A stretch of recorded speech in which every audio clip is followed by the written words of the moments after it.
अभी तक जो हमने पाथ पार्टिकल का मोशन देखा है in a magnetic field, that was when कि या तो थीटा 0 था, ठीक है, या फिर थीटा 90 था, या फिर 180 था।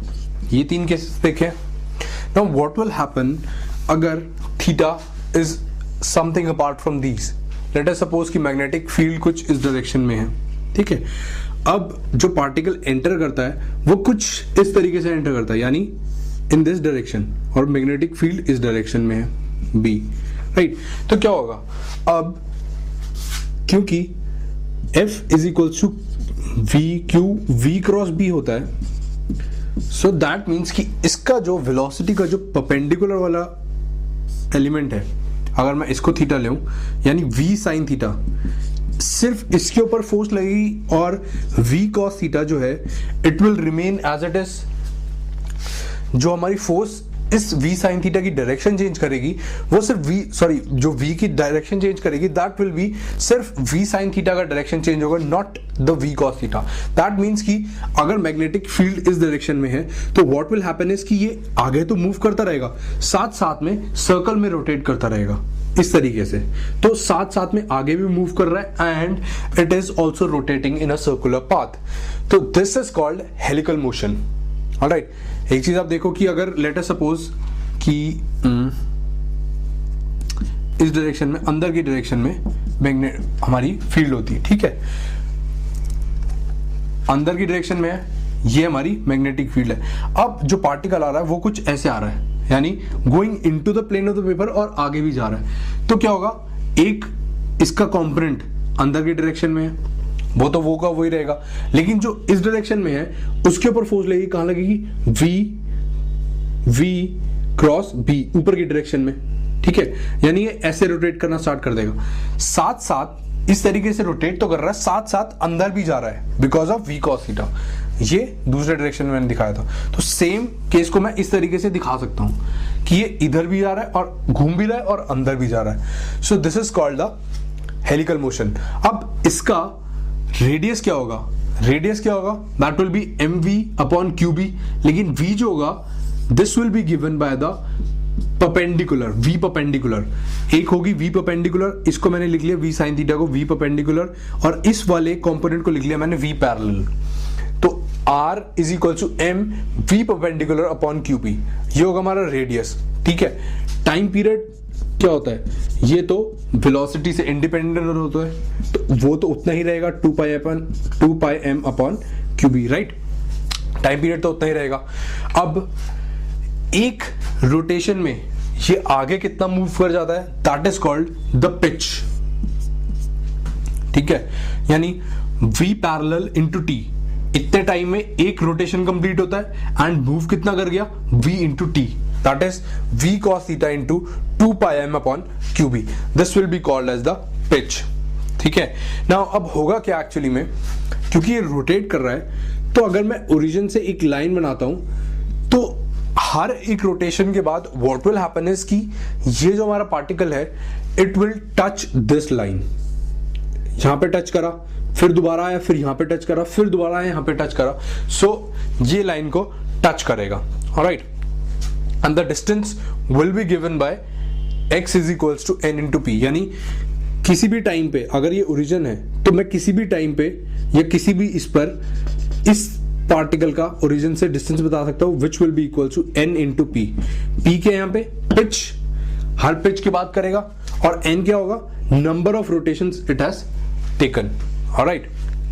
Now let us come to another very interesting example which is the example number 4। इसके अंदर आपके मोमेंटम, सेंटर मास मोमेंटम वाला कंसेप्ट भी लगेगा, everything will be there, alright.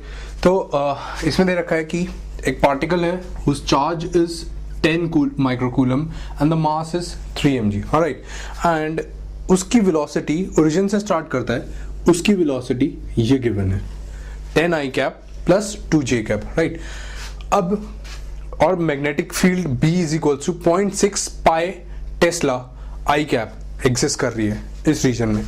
अब एक और पार्टिकल है, वो पड़ा हुआ है 0.5 मीटर 0 पर पड़ा हुआ है, and it starts moving towards the negative X axis.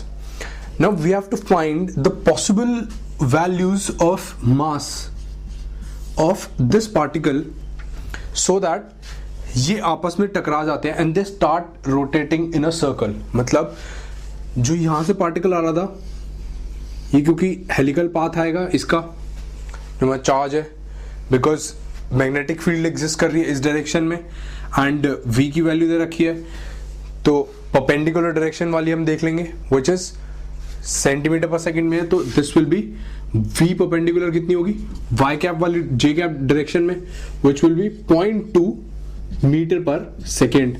ठीक है, इसकी वजह से सर्कुलर मोशन होगा. राइट नाउ अब ये एक पहली बात, तो हमको यहां पे दो चीज पता है.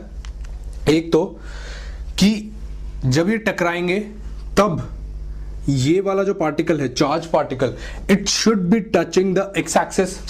ठीक है, तभी टकरा सकता है, नहीं तो ये ऊपर से निकल जाएंगे. राइट, अब हमको इसकी वेलोसिटी भी गिवन नहीं है, इतना पता है कि ये यूनिफॉर्म वेलोसिटी से नेगेटिव एक्स एक्सिस की तरफ जा रहा है. ठीक है, now the other thing is कि जब ये दोनों आपस में टकराते हैं तो दे start rotating in the circular motion. मतलब हेलिकल मोशन नहीं रहता, बट वहीं पर सर्कुलर मोशन में रोटेट करते रहते हैं. दैट मीन्स कि इस पार्टिकल का जो टोटल सिस्टम का मोमेंटम इनिशियली था उतना ही फाइनली रहना चाहिए. फाइनली एक्स डायरेक्शन में मोमेंटम कितना हो रहा है? It is 0, because x direction में कोई भी वेलोसिटी नहीं रही. ठीक है, now let us see the problem. तो लेट अस सपोज कि ये जो जा रहा है इसका मास m है, m1 है लेट अस सपोज, और इसका वेलोसिटी है v0 लेट अस सपोज. ठीक है, तो अब क्या होगा? लेट अस सपोज कि आफ्टर टाइम t दे कोलाइड. ठीक है, टाइम t के बाद ये कोलाइड करते हैं, एंड अब मेरे को अगर टाइम पीरियड बताना है, क्योंकि ये कब हिट करेगा, ये जो टाइम t होगा this should be n into time period t. n क्या हो गया? Number of rotations. ठीक है, इतने टाइम के बाद ये हिट करेगा, तो यहां पे टाइम पीरियड क्या है इसका? 2 pi m upon QB. Right, तो इसकी वैल्यू क्या होगी?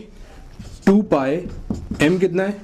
3 mg अपॉन 10 इंटू 10⁻⁻6 इंटू 0.6 पाई. ऑलराइट, और ये जो 3 है ये मिलीग्राम में था, तो इसको किलोग्राम में कन्वर्ट करेंगे तो 10⁻⁻6 आ जाएगा. ऑलराइट, सो इससे आया हमारा 1 सेकेंड. ठीक है, तो यानी टाइम पीरियड क्या है? 1 सेकेंड है. तो टोटल टाइम इसको कितना लगेगा? Time t is equals to n into 1 which is equals to n seconds. Alright, now n can be, यहां पे सिर्फ एक इंटीजर हो सकता है, ये चीज आप याद रखेंगे. यहां पे n का क्या फायदा है? That we know that n can only be an integer, क्योंकि नंबर ऑफ रोटेशन तो हमेशा इंटीजरल वैल्यूज ही हो सकती है. राइट, तो अब जब ये कोलाइड करेंगे तो दैट मीन्स इन दोनों के बीच का डिस्टेंस, इनिशियल डिस्टेंस हमको पता है विच इज 0.5 मीटर. ठीक है, तो ये कैसे कैसे कवर होगा? 0.5 मीटर. एक तो ये आगे जाएगा, ये कितना जाएगा? Pitch into n. डिस्टेंस कितना होगा? मैंने बताया था कि जब भी ये एक्स एक्सिस को दोबारा टच करता है तो वो डिस्टेंस कितना होता है? n into P. पी क्या है?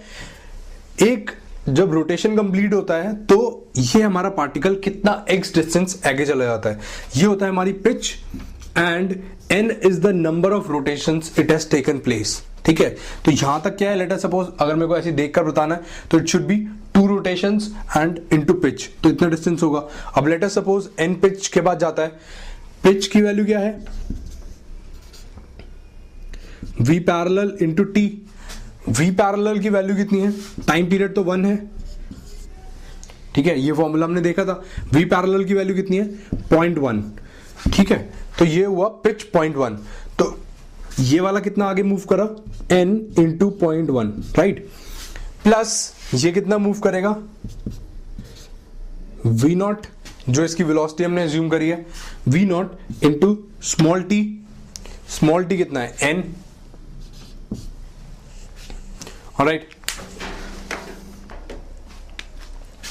तो हमको यहाँ से ये मिल गई इक्वेशन, ठीक है। नाउ अब मोमेंटम वाली इक्वेशन देखते हैं। एक तो ये इक्वेशन हमारी हो गई कि दूसरी हमने क्या कंडीशन ली थी कि नेट मोमेंटम जो है हॉरिजॉन्टल डायरेक्शन में वो कंजर्व रहता है। फाइनली हॉरिजॉन्टल डायरेक्शन में कितना मोमेंटम है, that is 0 because they are rotating in a circle. तो इनिशियली कितना मोमेंटम था इस पार्टिकल का इधर की डायरेक्शन में, which was let us suppose m1 v parallel, ठीक है, माइनस इस पार्टिकल का इस डायरेक्शन में, ये m ले लेते हैं, m1 v0। ऑलराइट, तो यहां से मैं क्या करता हूं, इस इक्वेशन को यूज करके मैं v0 की वैल्यू यहां पे डाल देता हूं। v0 will come out to be m v parallel upon m1। Alright, तो m की वैल्यू है 3 × 10⁻⁻⁶,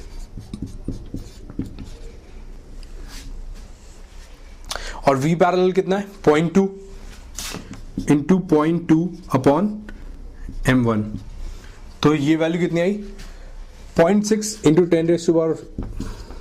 10⁻⁻⁶ अपॉन m1। ये आ गई हमारी v0 की वैल्यू।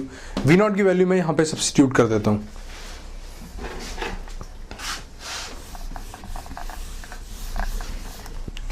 तो v0 की वैल्यू क्या आ जाएगी 0.5 is equals to n × 0.1 plus v0 × n।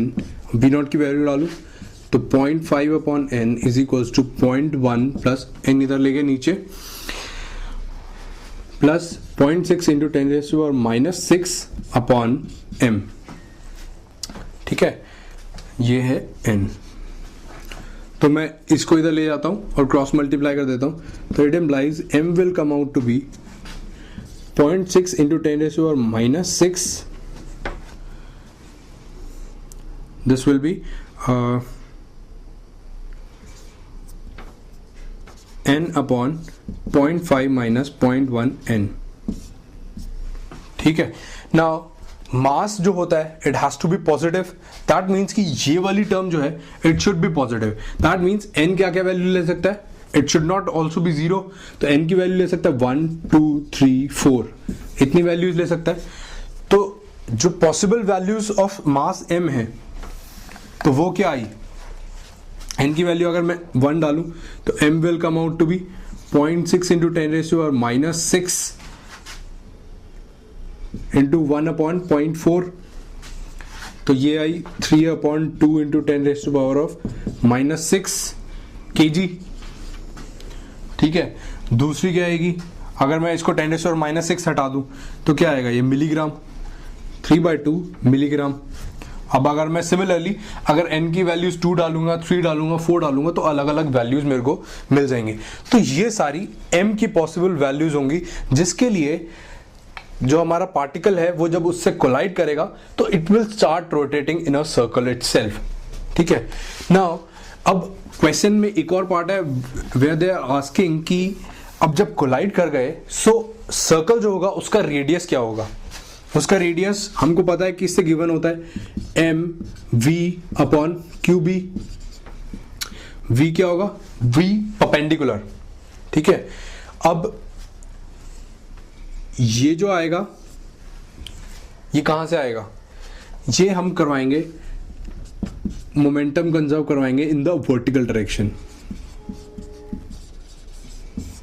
Vertical में, ठीक है। तो ये वहां से आएगा जब हम मोमेंटम को कंजर्व करवाएंगे वर्टिकल डायरेक्शन में। जैसे कि इनिशियली मोमेंटम कितना था m v परपेंडिकुलर, फाइनली कितना हो गया m plus m dash into v perpendicular dash, ये डैश वाली यहां से आएगी। ऑलराइट, सो ये होगा हमारा रेडियस।